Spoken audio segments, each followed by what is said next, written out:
se você me olhar andar aqui, né, com uma certa velocidade, se você calcular a minha velocidade média, vai dar um certo número. Mas esse número não vai dizer para você o que aconteceu.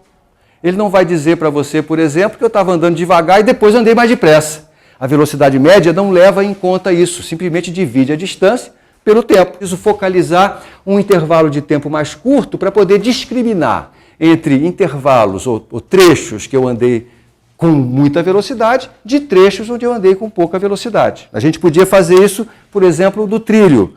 Eu pego aqui um palmo, aqui tem uma régua, eu sei medir aqui 20 centímetros, eu posso medir 20 centímetros, né, e agora eu meço o tempo que leva para andar esses 20 centímetros. Vamos fazer isso de novo? 1, 2, 3. Para. 1 segundo e 96 centésimos. Agora eu vou fazer a mesma coisa aqui, ó, tá?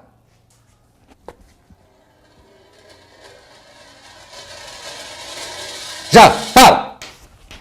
57 centésimos. 57 centésimos de segundo. E a distância percorrida foi a mesma. Então aqui nós estamos vendo, focalizando a velocidade média num intervalo mais curto, tá certo? Então foi a velocidade média que a gente poderia obter com a primeira medida que a Jéssica fez. A velocidade média aqui no final a gente está percebendo que é muito maior, não é verdade? Mais do dobro, aliás, porque o tempo foi menos da metade.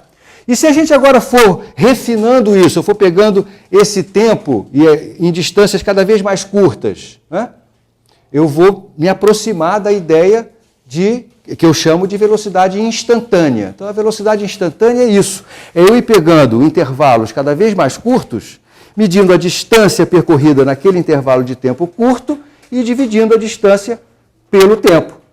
Vai chegar um momento em que a gente não vai conseguir fazer isso com esse aparelho que é um pouco rudimentar, mas vai chegar um instante no qual eu reduzo o intervalo de tempo pela metade, a distância também se reduz, mas o quociente continua praticamente o mesmo.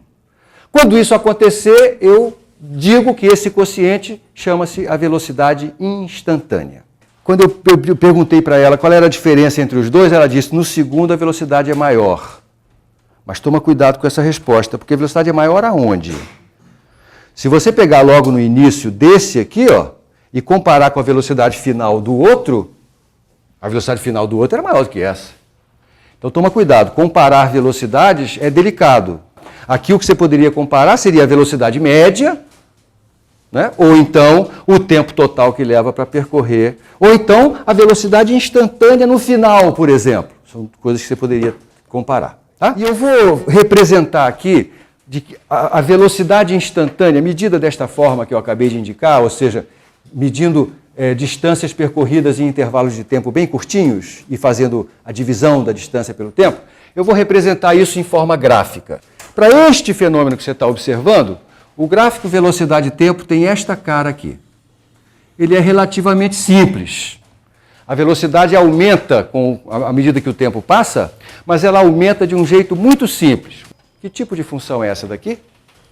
Função afim é um tipo de função afim, mas é um tipo muito particular. Como é que chama esse tipo particular aí? Tem uma coisa imediata sobre ela. Você não está lembrando? Isso aqui é uma proporção direta. Deixa passar um intervalo de tempo que eu estou chamando de T1. O gráfico te mostra qual é a velocidade ao final desse intervalo de tempo. Eu vou chamar de V1. Deixa passar o intervalo de tempo dobro de T1. Qual vai ser a velocidade ao final desse intervalo de tempo? O dobro do primeiro. Então, isto que é a característica dessa função de proporção direta. Quando eu dobro o intervalo de tempo, dobra também o valor, neste caso, da velocidade. Tá? Eu quero representar agora a segunda situação, aquela quando eu botei o livro do Marcelo embaixo do trilho. Como é que eu devo representar isso aqui?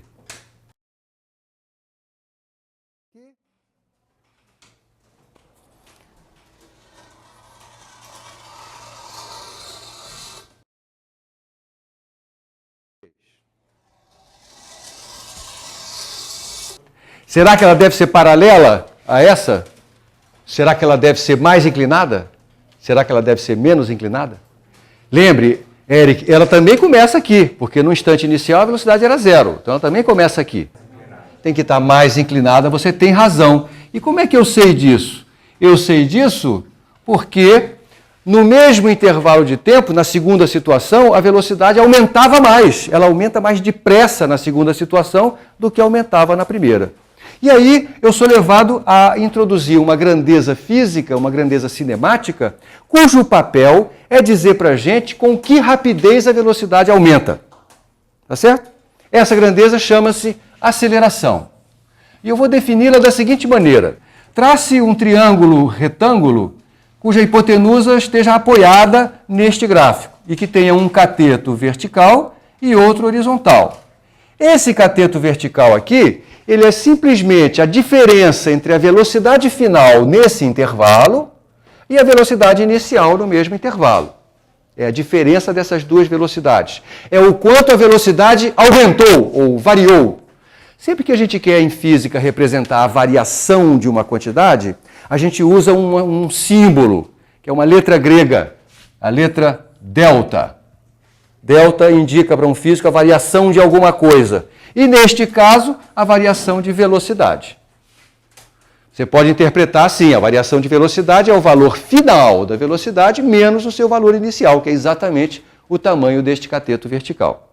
Da mesma maneira, eu vou chamar o tamanho desse cateto horizontal de ΔT, o intervalo de tempo entre esses dois instantes.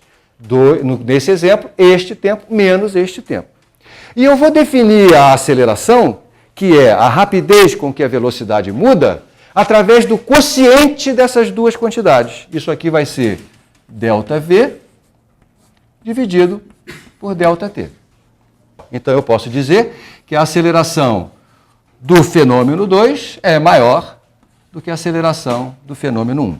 Então, Daiane, voltando à comparação entre os dois, a comparação tem que ser feita através da aceleração. Você diz a aceleração do segundo caso é maior do que a aceleração do primeiro caso, o que quer dizer que a velocidade varia mais rapidamente no segundo caso. Tá bom?